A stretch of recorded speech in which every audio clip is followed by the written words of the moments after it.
a Chinese teenager executed after being convicted of murder and rape 18 years ago, was declared innocent by a court Monday, in a rare overturning of a wrongful conviction. The 18-year-old, named Hugjiltu and also known as Qoysiletu, was found guilty and put to death in Inner Mongolia in 1996, but doubt was cast on the verdict when another man confessed to the crime in 2005. The Inner Mongolia Higher People's Court finds Hugjiltu's original guilty verdict is not consistent with the facts and there is insufficient evidence, the court in Hohhot said in a statement. Hugjiltu is found not guilty. The retrial comes after a pledge by leaders of the ruling Communist Party to strengthen the rule of law with Chinese characteristics, a concept experts caution refers to greater central control over the courts rather than judicial independence. The court's deputy president gave Hugjiltu's parents compensation of 30,000 yuan, $4,850, according to the official Xinhua news agency. Although the money was a personal donation by the head of the court, it added, rather than an official payment by the institution. Images on social media showed the deputy president apologizing to Hugjiltu's now elderly parents. "This is an amazing thing the court did, to admit that they were wrong," said Wang Gongyi, deputy director of the Research Institute of the Ministry of Justice. "It also sends a clear message to the police and prosecutors around the country: if there's not enough evidence, don't impose wrongful convictions," he told AFP. In the future, this case will be singled out as what not to do and will influence the entire legal system.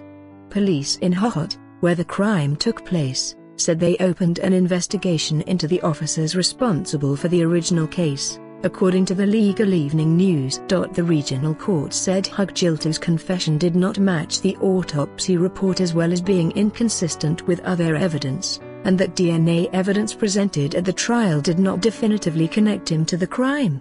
Wrongful convictions. China's courts, controlled by the ruling Communist Party, have a near 100% conviction rate in criminal cases, and confessions extracted under dubious conditions are commonplace. In Hugjiltu's case, authorities interrogated the teenager for 48 hours, after which he confessed to having raped and choked the woman in the toilet of a textile factory, the state-run China Daily newspaper reported in November. He was executed 61 days after the woman's death. Hugjiltu's family tried for nearly a decade to prove his innocence, according to reports, and the Higher People's Court officially began a retrial in November.